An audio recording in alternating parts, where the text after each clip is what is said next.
आज 21 दिन के लॉकडाउन का चौथा दिन है और भारत दो तस्वीरों में बटा हुआ है। एक तरफ तस्वीर उस भारत की जो प्रधानमंत्री के आह्वान पर कोरोना के खिलाफ महाभारत में जुड़ चुका है। वो इंडिया न्यूज के मंत्र का पालन कर रहा है, घर पर रह रहा है और सामाजिक दूरी बनाकर घर पर बैठकर शायद रामायण भी देख रहा है, पर लक्ष्मण रेखा को पार नहीं कर रहा है। पर एक दूसरी तस्वीर भी मैं आपके सामने लाना चाहता हूं, वो उस भारत की जिसके लिए लॉकडाउन का काल मतलब मजबूरी बेहाल, जिसके पास घर पर बैठने का विकल्प नहीं है, जो मजबूर है हजारों की तादाद में अपने शहर में अस्थायी आश्रय को छोड़कर अपने गांव की ओर पलायन करने के लिए, क्योंकि उसके जेब में ना पैसे हैं, ना उसके पास खाने को दाना है, ना पीने को पानी है और ना जीने का कोई सहारा। उसकी बेबसी का ये आलम है कि बस या ट्रेन न होते हुए भी, पब्लिक ट्रांसपोर्ट न होते हुए भी खाली हाथ, खाली पेट, सिर्फ एक चादर लेकर, सिर्फ अपनी पोटली लेकर, कंधे पर अपने छोटे बच्चे को लेकर 500, 600, 1000 किलोमीटर तक उसे चलना मंजूर है, क्योंकि कोरोना से पहले भुखमरी और गरीबी उसकी जान न ले ले, उसके सामने ये बड़ा खतरा है। और अब बस की सुविधा की जा रही है, देर से ही सही सरकारें जागी है, पर सवाल ये है कि कौन है इस महापलायन के लिए जिम्मेदार। इस पलायन के बीच जो सोशल डिस्टेंसिंग, ये देखिए सोशल डिस्टेंसिंग हो पा रही है क्या? अगर नहीं हो पा रही है तो इसका उपाय क्या है? इन लोगों की चेकिंग कौन करेगा जो अब इस वक्त शायद संक्रमित भी हो सकते हैं, पर वो अपने गांव तक पहुंचेंगे, और जब गांव पहुंचेंगे तब क्या होगा? गांवों में स्वास्थ्य की सुविधाएं हैं क्या? सवाल इस भारत को लेकर भी है आज, और आज आपके भी कई सारे सवाल हैं जो अलग अलग माध्यम से इंडिया न्यूज के पास पहुंच रहे हैं। मैं आपको दिखाऊंगा कौन से माध्यम से आप सवाल भेज सकते हैं।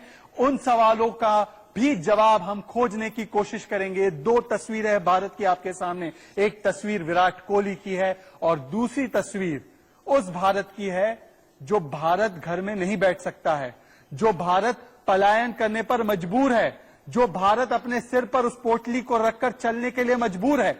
ये दोनों तस्वीरें आपके सामने हैं। सवाल इन दोनों भारत से आपके पास आज लेकर आएंगे राइट या रॉन्ग पर। मेरे साथ तीन मेहमान जुड़ने वाले, एक एक्सपर्ट पैनल जुड़ने वाला है। मेरे साथ जुड़ने वाले हैं बीजेपी के प्रवक्ता मनोज यादव, मेरे साथ डॉक्टर एच.एस. छाबड़ा जो chief of spine and medical director है इंडियन स्पाइनल इंजरी सेंटर के, और मेरे साथ पूर्व डीजीपी विक्रम सिंह। ये तीन मेहमान जुड़ने वाले हैं।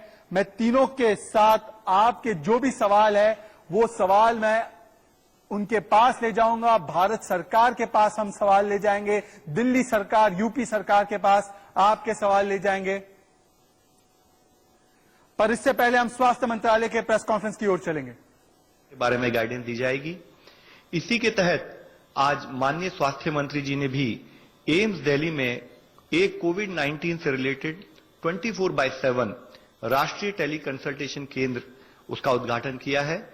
इस केंद्र के द्वारा हॉस्पिटल्स और मेडिकल कॉलेजेस के जो डॉक्टर्स हैं उनको एम्स के डॉक्टर्स के द्वारा वीडियो कॉन्फ्रेंस, स्काइप और व्हाट्सएप, अन्य डिफरेंट मोड ऑफ कम्युनिकेशन जितने भी हैं, इनके थ्रू वो क्लिनिकल गाइडेंस इन डॉक्टर्स को प्रोवाइड कर पाएंगे। साथ ही आज कोविड-19 के संबंधित जो भी हमारी परचेजेज हैं, ताकि उनको हम फैसिलिटेट कर सकें, जो गवर्नमेंट ई मार्केट प्लेस है उसमें भी एक स्पेसिफिक पेज अलॉट किया गया है, स्पेसिफिक एरिया अलॉट किया गया है, जिसमें कोविड से संबंधित सभी जितने भी आइटम्स हैं उनको मेंशन किया गया है, ताकि स्टेट्स उसको उन डिफाइंड रेट्स पर उन वेंडर्स से फैसिलिटेट करते उनको खरीद सके। जैसे कि मैंने आपको बताया, हमारा मुख्य फोकस इस समय कोविड को मैनेज करने के लिए हेल्थ इंफ्रास्ट्रक्चर प्रिपेयर्डनेस और साथ में लॉकडाउन को प्रॉपर तरीके से इस्तेमाल करने में है। मैं फिर आपके थ्रू कम्युनिटी में सबसे अपील करना चाहूंगा कि ये हम सब की मिलकर लड़ने वाली लड़ाई है, इसमें आप हमें अपना सहयोग दें। धन्यवाद। फ्रेंड्स, इससे पहले कि मैं गृह मंत्रालय के रिप्रेजेंटेटिव से रिक्वेस्ट करूं, आप सबसे मेरा अनुरोध है कि please keep your mobiles on silent mode. बहुत डिस्टर्बेंस होती है, इधर you switch it off if you are unable to, otherwise please keep it on the silent mode. Ministry of Home Affairs representative please. गृह मंत्रालय निरंतर states और UTs के साथ मिलकर एसेंशियल गुड्स का मूवमेंट और लॉकडाउन के एनफोर्समेंट को मॉनिटर कर रही है, जैसा आप सबको पता है। माइग्रेंट वर्कर्स की समस्या पर स्टेट्स और यूटीज के साथ कंटिन्यूअसली चर्चा हो रही है।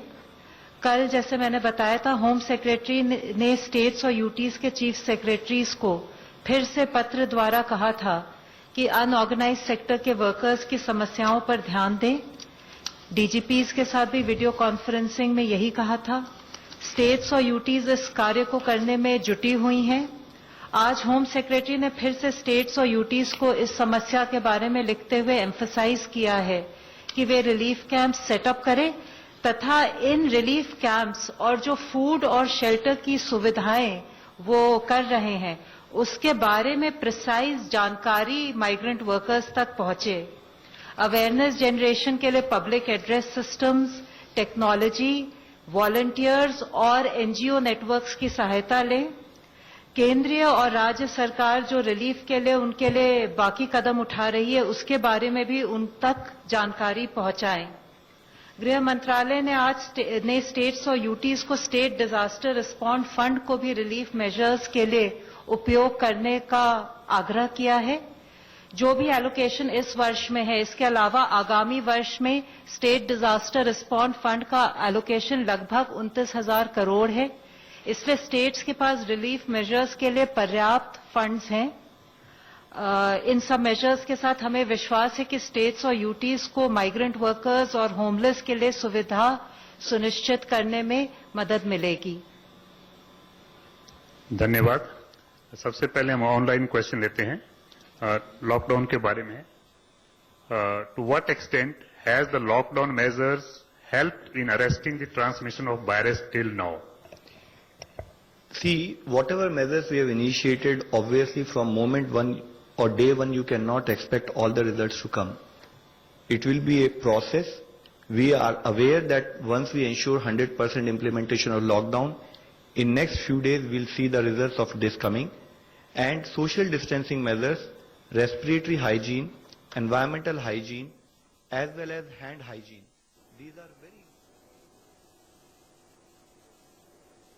तो ये थे स्वास्थ्य मंत्रालय की ब्रीफिंग। कोरोना वायरस की सिचुएशन को लेकर लव अग्रवाल ब्रीफिंग कर रहे थे। मेरे साथ दो मेहमान जुड़ चुके हैं, मैं आपको उनका परिचय कराना चाहता हूं क्योंकि आज कई सारे सवाल जो हमारे पास आपके पास से पहुंच रहे हैं उनका जवाब हम इस एक्सपर्ट पैनल से लेंगे। मेरे साथ डॉक्टर एच.एस. छाबड़ा और मेरे साथ पूर्व डीजीपी उत्तर प्रदेश के जाने माने पुलिस ऑफिसर विक्रम सिंह साहब दोनों जुड़ चुके हैं। मैं चाहता हूं कि स्क्रीन पर वो प्लेटफॉर्म्स भी दिखाए जाए, इंडिया न्यूज के वो प्लेटफॉर्म्स भी दिखाए जाए जहां पर आप लाइव हमें अपने सवाल भेज सकते हैं। पहला सवाल देखिए पहुंच चुका है हमारे पास। शक्ति सिंह दिल्ली के कह रहे हैं कोरोना वायरस का क्या बाल, बेल्ट, वॉच, इसको धीरे से रखते हैं, क्या बाल, बेल्ट, वॉच पर भी चिपका रह सकता है? अगर हाँ तो कितनी देर तक वो जिंदा रह सकता है? ये सवाल डॉक्टर एच.एस. छाबड़ा शक्ति सिंह पूछ रहे हैं, एक यूजर है इंटरनेट और सोशल मीडिया के माध्यम से हमें पूछ रहे हैं कि क्या बाल, बेल्ट और वॉच पर भी ये कोरोना का वायरस टिक सकता है, चिपक सकता है और कितने दिन तक, कितने समय तक ये रह सकता है? कितना खतरा है इससे? ये बताया गया कि ये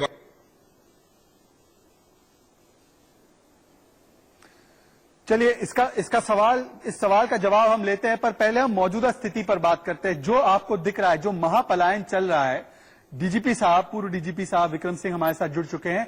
आपके हिसाब से इस स्थिति के लिए जिम्मेदार कौन है?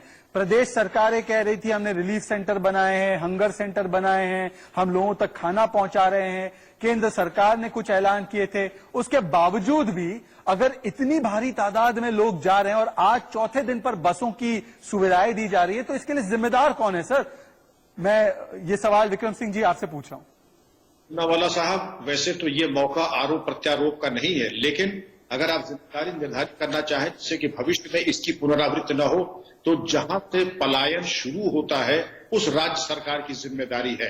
अगर ए से बी की तरफ जा रहे हैं, अगर ए से चले हैं, तो जो राज्य सरकार ए की है वो जिम्मेदार है पूरी तरीके से कि उन्होंने शिथिलता बरती, जिसकी परिणाम स्वरूप ये पलायन शुरू हुआ। नहीं होना चाहिए। अब कोर्स करेक्शन, डैमेज कंट्रोल का समय आ गया है और आपने खुद अपने प्रारंभिक संबोधन में कि अन्य राज्य सरकारें अब उनको गंतव्य पहुंचाने के लिए बसें, खाना दूध, दवाइयां उपलब्ध करा रही हैं, लेकिन ये वो समस्या है जिसको कि हमने खुद दावतनामा पेश किया है। अगर हम जरा सी सावधानी बरतते तो इसकी जरूरत नहीं पड़ती। बिल्कुल, आपकी बात बिल्कुल सही है। विक्रम सिंह साहब, एक बात और मुझे समझाइए। आप कह रहे हैं कि जिस राज्य से ये पलायन कर रहे हैं उनकी जिम्मेदारी है, पर यहाँ पे राज्य सरकारें बड़ा बड़ा दावा कर रही है। वो कह रही है कि हमने 4 लाख लोगों को खाने पीने की जो है व्यवस्था करके दी है, गरीबों को, जो दिहाड़ी मजदूर है। दिहाड़ी मजदूर और ये जो लोग पोटली लेकर, बच्चे लेकर निकले हैं, वो क्यों वापस जा रहे हैं? उनके मन में ये इनसिक्योरिटी क्यों है? आपके हिसाब से, आप इनकी बातें भी सुन रहे हैं, आप इनका सेंटिमेंट भी समझ सकते हैं, आप कई सालों तक पुलिस में रहे, क्या इनके मन में है कि वो इतना घबरा कर पहले भुखमरी से सामना करने के लिए गांव की ओर जा रहे हैं? कोरोना से उनको डर नहीं है? पूनावाला साहब, जनता की नब्ज मुझसे बेहतर आप पहचानते हैं, और मैं ये गुजारिश करूंगा कि जरूर कोई असुरक्षा की भावना बहुत गहरी थी, जिसके परिणाम स्वरूप इन्होंने वो कदम उठाया कि मैंने अपने जीवन में नहीं देखा। पैदल, साइकिल पे, रिक्शे पे, बच्चों को गोद में लेकर के, कमजोर महिला सर पे 30-30 किलो का वजन लेकर के, ये तो बड़ी एक अच्छी स्थिति है। शायद वहां की राज्य सरकार ने वो विश्वास अर्जित नहीं किया जो कि उनको कर लेना चाहिए था, वो संदेश नहीं दिया कि उनको देना चाहिए था। आपकी कथनी और करनी में कोई बहुत बड़ा गैप था, जिसके परिणाम स्वरूप ये दुर्भाग्यपूर्ण घटना थी, जो कि आप वहां से सोच सकते थे कि अगर आपकी कथनी करनी नहीं तो आपके नुमाइंदे वहां मौजूद थे और इनको करने से एक आदमी का पलायन नहीं है। पूनावाला साहब, ये हजारों लोगों का पलायन बताया जाता, लाखों है। मैं जानना चाहूंगा कि ये अगर पलायन हो रहा था तो आपने रोकने की कोई प्रयास किए? ये आपने सुविधा दी थी कि इनको अपने जाइए गंतव्य। जी विक्रम सिंह साहब, हमारे साथ डॉक्टर एच.एस. छाबड़ा भी जुड़ चुके हैं। अगर उनके पास मेरी आवाज जा रही है, एच.एस. छाबड़ा साहब, अगर आवाज आ रही है तो इससे पहले मैं आपसे वो सवाल पूछना चाहता हूं जो हमारे एक दर्शक ने भेजा था। शक्ति सिंह ने पूछा था कि बेल्ट पर, बाल पर ये वायरस कितने दिन तक रह सकता है और इससे कैसे बचा जा सकता है? अगर इस पर रह सकता है तो कितने समय तक रह सकता है? इसका जवाब आप दे रहे थे, उसके बाद दूसरा सवाल लूंगा मैं आपसे। देखिए, ये देखा गया कि जैसे कुछ शाइनी सरफेसेस होती है, चमकती चीजें होती हैं, जैसे डोर हैंडल्स, ये सब, इन पे बेल्ट भी हो गया उसमें, इसमें 72 घंटे तक भी वायरस सरवाइव कर सकता है। बट जैसे कार्डबोर्ड जैसी चीजें, वो पोरस चीजें हैं, उन पे देखा गया कि 24 घंटे तक भी सरवाइव कर सकता है। तो ये वायरस जो फैलता है, जब आप, मतलब जो संक्रमित इंसान है वो खांसता है, तो वो जो उसकी ड्रॉपलेट्स फैलती हैं और वो जगह जगह बैठती हैं, उन जगह पे ये वायरस काफी घंटों तक सरवाइव कर सकता है। तो इसीलिए ये चीजों का ना छुएं, और छुएं तो मुंह पे हाथ ना लगाएं, और हाथ को बार बार धोते रहें पानी और साबुन से। इसी से इस बीमारी को रोकने में काफी सफलता मिल सकती है। ठीक है, और इसको शायद आप ये भी कहेंगे कि जो बेल्ट है या जो बाकी की चीजें, उसको बार बार साफ करते रहें सैनिटाइजर से, ताकि वो वायरस जो है वो खत्म हो जाए। पर इससे अलावा डॉक्टर साहब, मेरा एक सवाल ये है कि जो तस्वीरें आपको शायद इंडिया न्यूज के स्क्रीन पे दिख रही होगी, और मैं आपको 10 शहरों की 10 तस्वीरें भी दिखाऊंगा बाद में, जहां से लोग भारी तादाद में पलायन कर रहे हैं, अभी भी वो रुकने का नाम नहीं ले रहे हैं। उन तस्वीरों से जो सोशल डिस्टेंसिंग तो मेंटेन नहीं हो पा रहा है, मैं चाहता हूं कि तस्वीरों को दिखाया जाए। उन तस्वीरों को देखिए डॉक्टर साहब, ये तस्वीरें जहां पर इतनी भारी तादाद में लोग हैं, अब ये लोग अपने गांव की ओर जा रहे हैं, इनकी चेकिंग कैसे होगी? कैसे पता चलेगा कि इनमें से अगर एक भी व्यक्ति संक्रमित है वो गांव चला जाएगा? किस तरीके से हम रोकेंगे? सोशल डिस्टेंसिंग नाम की यहां पर कोई चीज मेंटेन नहीं हो रही है। अब इससे निपटने का क्या इलाज है? मेडिकली क्या इलाज है? क्या चीजें करनी चाहिए स्वास्थ्य मंत्रालय को, सरकारों को? डॉक्टर साहब, आप अगर बता पाए हैं, इनकी चेकिंग कैसे होगी? कैसे पता चलेगा कि इनमें से अगर एक भी व्यक्ति संक्रमित है वो गांव चला जाएगा? किस तरीके से हम रोकेंगे? सोशल डिस्टेंसिंग नाम की यहां पर कोई चीज मेंटेन नहीं हो रही है। अब इससे निपटने का क्या इलाज है? मेडिकली क्या इलाज है? क्या चीजें करनी चाहिए स्वास्थ्य मंत्रालय को, सरकारों को? डॉक्टर साहब, आप अगर बता पाए। देखिए, पहले तो अगर हम जान लें तो आंकड़े बताते हैं कि तकरीबन 47 करोड़ लोग माइग्रेंट वर्कर्स होते हैं, जो कि गांवों से शहरों की तरफ आते हैं और ऐसा काम करते हैं। हर साल तकरीबन 90 लाख लोग ऐसे जुड़ते हैं शहरों से, शहरों की तरफ जाते हैं गांवों से, और जगह जगह काम करते हैं। तो ये लोगों में जब ये अगर हमें समझने की जरूरत है कि ये क्यों शहरों से गांवों की तरह या अपने घरों की तरफ जा रहे हैं। जब ये लोग आते हैं शहरों में, इनका कोई रहने का, खान पीन का कोई पक्का ठिकाना नहीं होता और ये रोज की इनको जो तनख्वाह मिलती है उसी से खाते हैं, उसी से रहते हैं। तो अगर इनको ये रोज की तनख्वाह नहीं मिलती क्योंकि सारे कंस्ट्रक्शन साइट्स बंद हो गई, एग्रीकल्चरल साइट्स बंद हो गई, फैक्ट्री जहां काम करते हैं वो बंद हो गए, तो ये लोगों के पास ना खाने के पैसे हैं और ना रहने के लिए पैसे हैं। तो ये बड़ी तादाद में घरों की तरफ भाग रहे हैं। तो मेरे हिसाब से सबसे पहले ये चीज जो भारत सरकार कर रही है और करे उसको, वो ये है कि एक चेतना फैलाना, अवेयरनेस फैलाना इन लोगों तक कि आप जहां हैं वहीं रहें, हम आपकी देखभाल करेंगे। सरकार ने इतना बड़ा फाइनेंशियल पैकेज निकाला है, जगह जगह फूड शेल्टर्स हैं, जगह जगह रहने की जगह खोली जा रही हैं। आप जहां रहें तभी आप बेहतर रहेंगे, तभी आप सुरक्षित रहेंगे। जी, आपकी महत्वपूर्ण बात है डॉक्टर साहब, और मैं ये सवाल विक्रम सिंह जी आपके पास ले जाना चाहता हूं। तो कहीं ना कहीं सरकार के प्रचार प्रसार में, लोगों को ये कॉन्फिडेंस देने में और पुलिस और बाकी प्रशासन की कहीं ना कहीं घोर कमी रही है ना विक्रम सिंह साहब। आज एक पूर्व आप प्रशासन का हिस्सा रहे हैं, आप एक पूर्व पुलिस अफसर रहे हैं, क्या आप इस बात से इनकार कर सकते हैं कि कहीं ना कहीं भारी कमी, चूक, लापरवाही रही है इस पूरे मामले में, इसीलिए इतने सारे लोग बाहर आए हैं? पूनावाला साहब, ये कोई छोटी मोटी त्रुटि नहीं, ये बहुत गंभीर त्रुटि है। अगर शासन प्रशासन इसके प्रति गंभीर होता और पूरा एकजुट होकर के एक संवेदना के साथ ये कड़े दिशा निर्देश दे देता कि पलायन करना संभव नहीं, ये कोई विकल्प नहीं है, यहीं पर रहना है। भूख का उत्तर है, कोरोना का उत्तर नहीं है। लेकिन भूख के बारे में अगर दावे दिए जा रहे हैं कि खाना, भोजन, फल, दूध और दवाएं सब दी जा रही हैं और जाने के रास्ते, पलायन के रास्ते रोके जाते, मुझे तो ऐसा प्रतीत हो रहा पूनावाला साहब कि रास्ते में कोई बैरियर, कोई नाके लगे ही नहीं थे, वरना इतनी बड़ी संख्या में लोगों का बाहर आकर के इतने किलोमीटर चला जाना, ये एक असमंजस की स्थिति है प्रशासन को लेकर। विक्रम जी, आपने एक बहुत बड़ी बात कही। आपने कहा भूख का इलाज है, कोरोना का इलाज नहीं है। पर मैं आपको एक स्टेटमेंट पढ़कर सुनाना चाहता हूं और आप चौंक जाएंगे। ये स्टेटमेंट आज के अखबार में छपा है और उसमें वो गरीब व्यक्ति जिसके पास एक पत्रकार पहुंचा था ये पूछने के लिए कि तुम क्यों जा रहे हो, छोड़कर अपना आश्रय छोड़कर क्यों जा रहे हो, तो वो बताता है कि देखिए, कोरोना से पहले मुझे भूख मार देगी कोरोना से पहले। तो जो बात आप कह रहे कि भूख का इलाज है, डॉक्टर साहब, भूख का इलाज है, कोरोना का नहीं है, पर उस गरीब के मन में यह है कि देखिए कोरोना से पहले कहीं भूख ना मुझे मार दे। डॉक्टर साहब,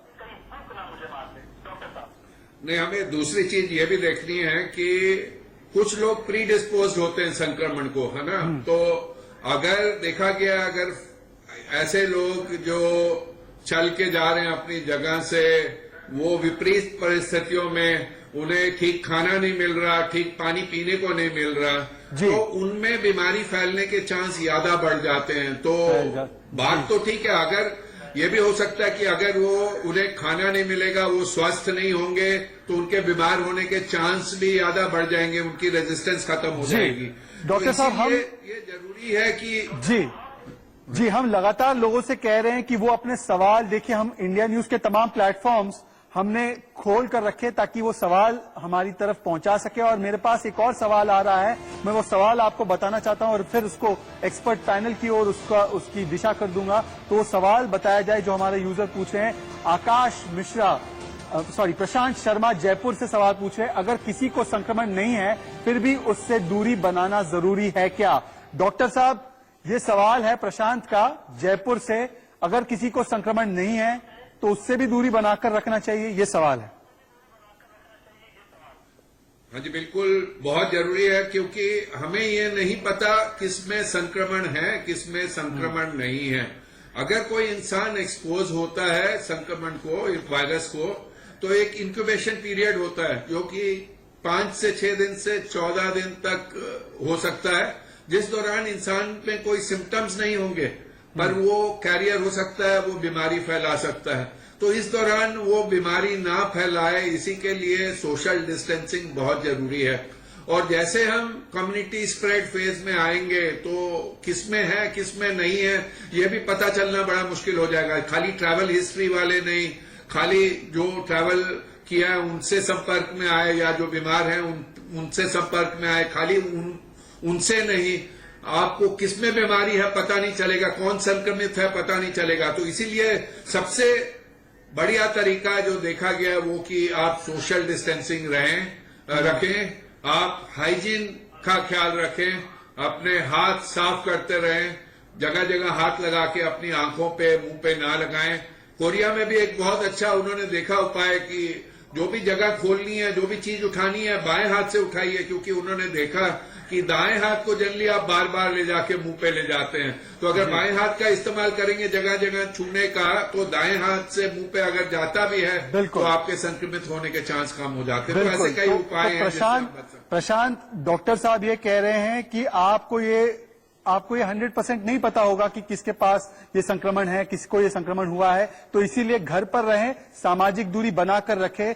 पर एक और जो बात इंटरेस्टिंग कही राइट और लेफ्ट हैंड की, पर मैं राइट एंड लेफ्ट हैंड प्रशासन के राइट हैंड को लेफ्ट हैंड क्या कर रहा है नहीं पता था क्या विक्रम सिंह साहब? देखिए ना, मैं पढ़ रहा हूं खबरें, मुंबई से अहमदाबाद जो लोग जा रहे थे, गरीब लोग जा रहे थे, 4 लोगों को ट्रक ने कुचल दिया। हैदराबाद के जो लोग गरीब लोग जा रहे थे, 8 लोगों को रोड एक्सीडेंट में मारे गए।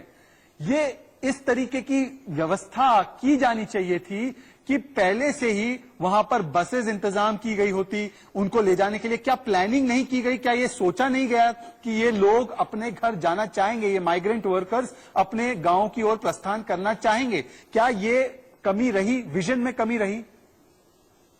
पूनावाला साहब, आपके पहले सवालों का जवाब काश मैं ना में उत्तर दे सकता, लेकिन मैं इनका ना में उत्तर नहीं दे सकता हूं, क्योंकि ये गफलत और ये त्रुटि रही गई है, क्योंकि बायां हाथ नहीं जानता था दाहिना क्या कर रहा है। वरना ऐसी गंभीर युद्ध की स्थिति में, ये कोई सामान्य स्थिति थोड़ी, युद्ध की स्थिति है जहां तमाम अंग शासन प्रशासन के एक शरीर और एक मन के रूप से काम करने चाहिए थे। वहां तो ये मालूम पड़ता ये क्या जगह है दोस्त, पुलिस नहीं मालूम प्रशासन क्या सोच रहा है, प्रशासन को नहीं मालूम पुलिस क्या कर रही है। ये असेंबली चिकित्सा विभाग के ही अधीन सारी व्यवस्थाएं होनी चाहिए थी। इसका सारा दारोमदार चिकित्सा विभाग के ऊपर है, डॉक्टरों के ऊपर है। उनके विचार विमर्श उपरांत इसके ऊपर एक बड़े निर्णय लेने चाहिए थे। यहां पर यह मूल स्थिति या असमंजस स्थिति से काम नहीं चलेगा। एक दफा गफलत उससे नसीहत ले ले, लेकिन आपने बिल्कुल सही किया। क्या एक दूसरे को मालूम नहीं था कि ये चीज डेवलप नहीं है? क्या इंटेलिजेंस नहीं था कि यहाँ पलायन हो रहा है? हजारों लोगों का, कह दिया जाए लाखों लोगों का हो रहा था।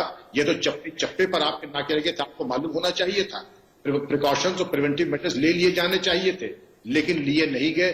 क्यों नहीं लिए गए, ये भी बड़ा विचारणीय प्रश्न है, जिसका जवाब शासन प्रशासन को आज देना होगा, जिससे कि कल इस प्रकार की घटनाओं की पुनरावृत्ति न हो।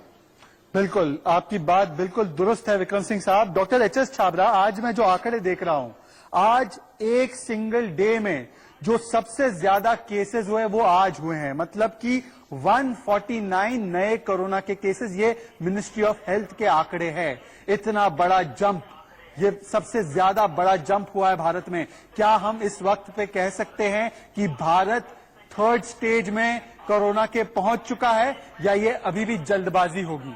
क्या हमें ऐसा नहीं कहना चाहिए? देखिए, ये बताना चाहूंगा कि अगर आप देखें तो गवर्नमेंट और आईसीएमआर ये कह रहा है कि अभी हम स्टेज 2 में हैं।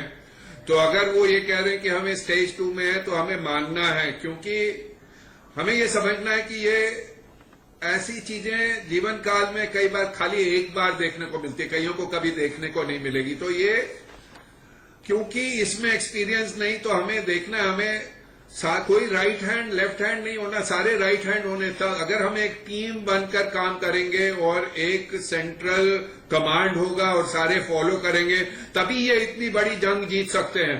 तो हमें विश्वास रखना है कि शासन अगर हमें बता रहा है कि हम स्टेज 2 में हैं, तो हमें ये लेके चलना है कि हम स्टेज 2 में हैं।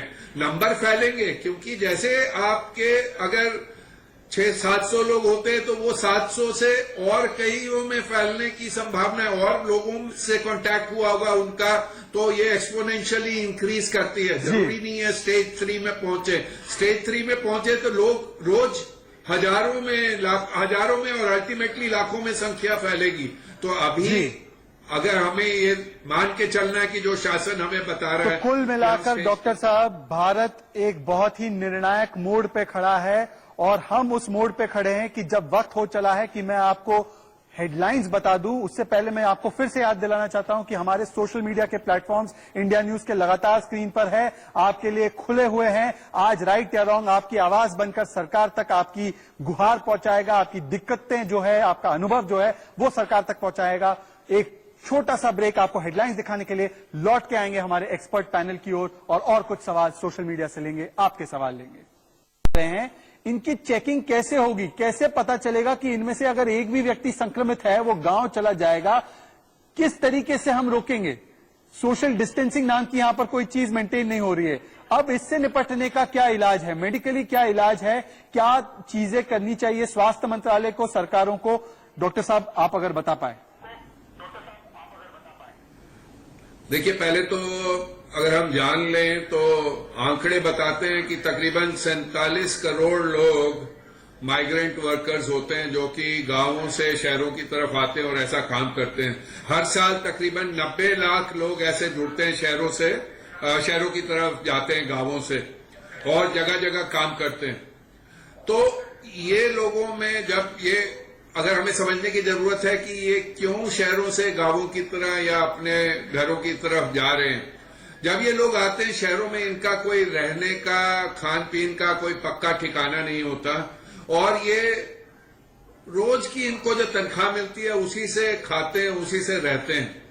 तो अगर इनको ये रोज की तनख्वाह नहीं मिलती, क्योंकि सारे कंस्ट्रक्शन साइट्स बंद हो गई, एग्रीकल्चरल साइट्स बंद हो गई, फैक्ट्री जहां काम करते हैं वो बंद हो गए, तो ये लोगों के पास ना खाने के पैसे हैं और ना रहने के लिए पैसे हैं। तो ये बड़ी तादाद में घरों की तरफ भाग रहे हैं। तो मेरे हिसाब से सबसे पहले ये चीज जो भारत सरकार कर रही है और करे उसको, वो ये है कि एक चेतना फैलाना, अवेयरनेस फैलाना इन लोगों तक कि आप जहां हैं वहीं रहें, हम आपकी देखभाल करेंगे। सरकार ने इतना बड़ा फाइनेंशियल पैकेज निकाला है, जगह जगह फूड शेल्टर्स हैं, जगह जगह रहने की जगह खोली जा रही हैं। आप जहां रहें तभी आप बेहतर रहेंगे, तभी आप सुरक्षित रहेंगे। जी, आपकी महत्वपूर्ण बात है डॉक्टर साहब, और मैं ये सवाल विक्रम सिंह जी आपके पास ले जाना चाहता हूं। तो कहीं ना कहीं सरकार के प्रचार प्रसार में, लोगों को ये कॉन्फिडेंस देने में, और पुलिस और बाकी प्रशासन की कहीं ना कहीं घोर कमी रही है ना विक्रम सिंह साहब? आज एक पूर्व आप प्रशासन का हिस्सा रहे हैं, आप एक पूर्व पुलिस अफसर रहे हैं, क्या आप इस बात से इनकार कर सकते हैं कि कहीं ना कहीं भारी कमी, चूक, लापरवाही रही है इस पूरे मामले में, इसीलिए इतने सारे लोग बाहर आए हैं? पूनावाला साहब, ये कोई छोटी मोटी त्रुटि नहीं, ये बहुत गंभीर त्रुटि है। अगर शासन प्रशासन इसके प्रति गंभीर होता और पूरा एकजुट होकर के एक संवेदना के साथ ये कड़े दिशा निर्देश दे देता कि पलायन करना संभव नहीं, ये कोई विकल्प नहीं है, यहीं पर रहना है।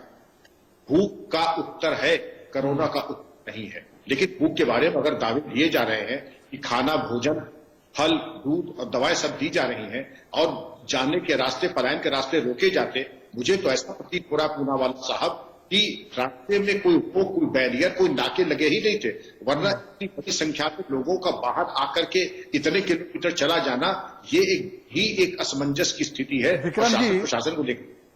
विक्रम जी, आपने एक बहुत बड़ी बात कही, आपने कहा भूख का इलाज है, कोरोना का इलाज नहीं है। पर मैं आपको एक स्टेटमेंट पढ़कर सुनाना चाहता हूं और आप चौंक जाएंगे। ये स्टेटमेंट आज के अखबार में छपा है, और उसमें वो गरीब व्यक्ति जिसके पास एक पत्रकार पहुंचा था ये पूछने के लिए कि तुम क्यों जा रहे हो, छोड़कर अपना आश्रय छोड़कर क्यों जा रहे हो, तो वो बताता है कि देखिए, कोरोना से पहले मुझे भूख मार देगी कोरोना से पहले। तो जो बात आप कह रहे कि भूख का इलाज है, डॉक्टर साहब, भूख का इलाज है, कोरोना का नहीं है, पर उस गरीब के मन में यह है कि देखिए, कोरोना से पहले कहीं भूख ना मुझे मार दे। डॉक्टर साहब, नहीं, हमें दूसरी चीज ये भी देखनी है कि कुछ लोग प्री डिस्पोज होते हैं संक्रमण को, है ना। तो अगर देखा गया, अगर ऐसे लोग जो चल के जा रहे हैं अपनी जगह से, वो विपरीत परिस्थितियों में उन्हें ठीक खाना नहीं मिल रहा, ठीक पानी पीने को नहीं मिल रहा, तो उनमें बीमारी फैलने के चांस ज्यादा बढ़ जाते हैं। तो बात तो ठीक है, अगर ये भी हो सकता है कि अगर वो उन्हें खाना नहीं मिलेगा, वो स्वस्थ नहीं होंगे, तो उनके बीमार होने के चांस भी ज्यादा बढ़ जाएंगे, उनकी रेजिस्टेंस खत्म हो जाएगी। डॉक्टर साहब, हम ये जरूरी है कि जी हम लगातार लोगों से कह रहे हैं कि वो अपने सवाल, देखिए हम इंडिया न्यूज के तमाम प्लेटफॉर्म्स हमने खोल कर रखे ताकि वो सवाल हमारी तरफ पहुंचा सके। और मेरे पास एक और सवाल आ रहा है, मैं वो सवाल आपको बताना चाहता हूं और फिर उसको एक्सपर्ट पैनल की ओर उसकी दिशा कर दूंगा। तो वो सवाल बताया जाए जो हमारे यूजर पूछ रहे हैं। आकाश मिश्रा, प्रशांत शर्मा जयपुर से सवाल पूछ रहे हैं, अगर किसी को संक्रमण नहीं है फिर भी उससे दूरी बनाना जरूरी है क्या? डॉक्टर साहब, ये सवाल है प्रशांत का जयपुर से, अगर किसी को संक्रमण नहीं है तो उससे भी दूरी बनाकर रखना चाहिए, ये सवाल है। हाँ जी, बिल्कुल बहुत जरूरी है, क्योंकि हमें ये नहीं पता किसमें संक्रमण है, किसमें संक्रमण नहीं है। अगर कोई इंसान एक्सपोज होता है संक्रमण को, वायरस को, तो एक इंक्यूबेशन पीरियड होता है जो कि 5 से 6 दिन से 14 दिन तक हो सकता है, जिस दौरान इंसान में कोई सिम्टम्स नहीं होंगे, पर वो कैरियर हो सकता है, वो बीमारी फैला सकता है। तो इस दौरान वो बीमारी ना फैलाए, इसी के लिए सोशल डिस्टेंसिंग बहुत जरूरी है। और जैसे हम कम्युनिटी स्प्रेड फेज में आएंगे तो किसमें है किसमें नहीं है ये भी पता चलना बड़ा मुश्किल हो जाएगा। खाली ट्रैवल हिस्ट्री वाले नहीं, खाली जो ट्रैवल किया है उनसे संपर्क में आए या जो बीमार हैं उनसे संपर्क में आए, खाली उनसे नहीं, आपको किसमें बीमारी है पता नहीं चलेगा, कौन संक्रमित है पता नहीं चलेगा। तो इसीलिए सबसे बढ़िया तरीका जो देखा गया वो कि आप सोशल डिस्टेंसिंग रखें, आप हाइजीन का ख्याल रखें, अपने हाथ साफ करते रहें, जगह जगह हाथ लगा के अपनी आंखों पे मुंह पे ना लगाएं। कोरिया में भी एक बहुत अच्छा उन्होंने देखा उपाय कि जो भी जगह खोलनी है, जो भी चीज उठानी है, बाएं हाथ से उठाइए, क्योंकि उन्होंने देखा कि दाएं हाथ को जनरली आप बार बार ले जाके मुंह पे ले जाते हैं। तो अगर बाएं हाथ का इस्तेमाल करेंगे जगह जगह छूने का, तो दाएं हाथ से मुंह पे अगर जाता भी है तो आपके संक्रमित होने के चांस कम हो जाते हैं। तो ऐसे कई उपाय हैं। प्रशांत, डॉक्टर साहब ये कह रहे हैं कि आपको ये 100% नहीं पता होगा कि किसके पास ये संक्रमण है, किसको ये संक्रमण हुआ है, तो इसीलिए घर पर रहें, सामाजिक दूरी बनाकर रखें। पर एक और जो बात इंटरेस्टिंग कही राइट और लेफ्ट हैंड की, पर मैं राइट एंड लेफ्ट हैंड प्रशासन के राइट हैंड को लेफ्ट हैंड क्या कर रहा है नहीं पता था क्या विक्रम सिंह साहब? देखिए ना, मैं पढ़ रहा हूं खबरें, मुंबई से अहमदाबाद जो लोग जा रहे थे, गरीब लोग जा रहे थे, 4 लोगों को ट्रक ने कुचल दिया। हैदराबाद के जो लोग गरीब लोग जा रहे थे, 8 लोगों को रोड एक्सीडेंट में मारे गए। ये इस तरीके की व्यवस्था की जानी चाहिए थी कि पहले से ही वहां पर बसेस इंतजाम की गई होती उनको ले जाने के लिए। क्या प्लानिंग नहीं की गई? क्या ये सोचा नहीं गया कि ये लोग अपने घर जाना चाहेंगे, ये माइग्रेंट वर्कर्स अपने गांव की ओर प्रस्थान करना चाहेंगे? क्या ये कमी रही, विजन में कमी रही? पूनावाला साहब, आपके पहले सवालों का जवाब काश मैं ना में उत्तर दे सकता, लेकिन मैं इनका ना में उत्तर नहीं दे सकता हूं, क्योंकि ये गफलत और ये त्रुटि रही गई है, क्योंकि बायां हाथ नहीं जानता था दाहिना क्या कर रहा है। वरना ऐसी गंभीर युद्ध की स्थिति में ये कोई सामान्य स्थिति थोड़ी, युद्ध की स्थिति है, जहां तमाम अंग शासन प्रशासन के एक शरीर और एक मन के रूप से काम करने चाहिए थे। वहां तो ये मालूम पड़ता ये क्या जगह है दोस्त, पुलिस नहीं मालूम प्रशासन क्या सोच रहा है, प्रशासन को नहीं मालूम पुलिस क्या कर रही है, या ये असेंबली चिकित्सा विभाग के ही अधीन सारी व्यवस्थाएं होनी चाहिए थी। इसका सारा दारोमदार चिकित्सा विभाग के ऊपर है, डॉक्टरों के ऊपर है। उनके विचार विमर्श उपरांत इसके ऊपर एक बड़े निर्णय लेने चाहिए थे। यहां पर ये मूल स्थिति या असमंजस स्थिति से काम नहीं चलेगा। एक दफा गफलत से नसीहत ले ले, लेकिन आपने बिल्कुल सही किया। क्या एक दूसरे को मालूम नहीं था कि ये चीज डेवलप नहीं है? क्या इंटेलिजेंस नहीं था कि यहाँ पलायन हो रहा है? हजारों लोगों का कह दिया जाए लाखों लोगों का हो रहा था। ये तो चप्पे चप्पे पर आपके नाके लगे थे, आपको मालूम होना चाहिए था। प्रिकॉशंस और प्रिवेंटिव मेजर्स ले लिए जाने चाहिए थे। लेकिन लिए नहीं गए। क्यों नहीं लिए गए, ये भी बड़ा विचारणीय प्रश्न है, जिसका जवाब शासन प्रशासन को आज देना होगा, जिससे कि कल इस प्रकार की घटनाओं की पुनरावृत्ति न हो। बिल्कुल, आपकी बात बिल्कुल दुरुस्त है विक्रम सिंह साहब। Doctor HS. छाबरा, आज मैं जो आंकड़े देख रहा हूं, आज एक सिंगल डे में जो सबसे ज्यादा केसेस हुए वो आज हुए हैं, मतलब कि 149 नए कोरोना के केसेस, ये मिनिस्ट्री ऑफ हेल्थ के आंकड़े हैं। इतना बड़ा जंप, ये सबसे ज्यादा बड़ा जंप हुआ है भारत में। क्या हम इस वक्त पे कह सकते हैं कि भारत थर्ड स्टेज में कोरोना के पहुंच चुका है, या ये अभी भी जल्दबाजी होगी? क्या हमें ऐसा नहीं कहना चाहिए? देखिए, ये बताना चाहूंगा कि अगर आप देखें तो गवर्नमेंट और आईसीएमआर ये कह रहा है कि अभी हम स्टेज 2 में हैं। तो अगर वो ये कह रहे हैं कि हमें स्टेज 2 में है तो हमें मानना है, क्योंकि हमें ये समझना है कि ये ऐसी चीजें जीवन काल में कई बार खाली एक बार देखने को मिलती है, कईयों को कभी देखने को नहीं मिलेगी। तो ये क्योंकि इसमें एक्सपीरियंस नहीं, तो हमें देखना है, हमें कोई राइट हैंड लेफ्ट हैंड नहीं होना, सारे राइट हैंड होने तक अगर हम एक टीम बनकर काम करेंगे और एक सेंट्रल कमांड होगा और सारे फॉलो करेंगे, तभी ये इतनी बड़ी जंग जीत सकते हैं। तो हमें विश्वास रखना है कि शासन अगर हमें बता रहा है कि हम स्टेज 2 में हैं, तो हमें ये लेके चलना है कि हम स्टेज 2 में हैं। नंबर फैलेंगे, क्योंकि जैसे आपके अगर 600-700 लोग होते हैं तो वो 700 से और कईयों में फैलने की संभावना है, और लोगों से कांटेक्ट हुआ होगा उनका, तो ये एक्सपोनेंशियली इंक्रीज करती है। जरूरी नहीं है स्टेज 3 में पहुंचे। स्टेज 3 में पहुंचे तो लोग रोज हजारों में और अल्टीमेटली लाखों में संख्या फैलेगी।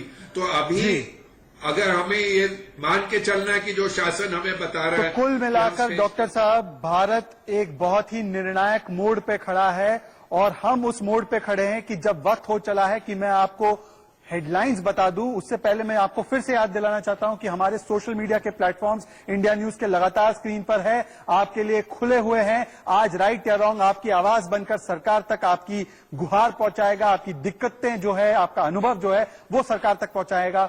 एक छोटा सा ब्रेक, आपको हेडलाइंस दिखाने के लिए लौट के आएंगे हमारे एक्सपर्ट पैनल की ओर, और कुछ सवाल सोशल मीडिया से लेंगे, आपके सवाल लेंगे।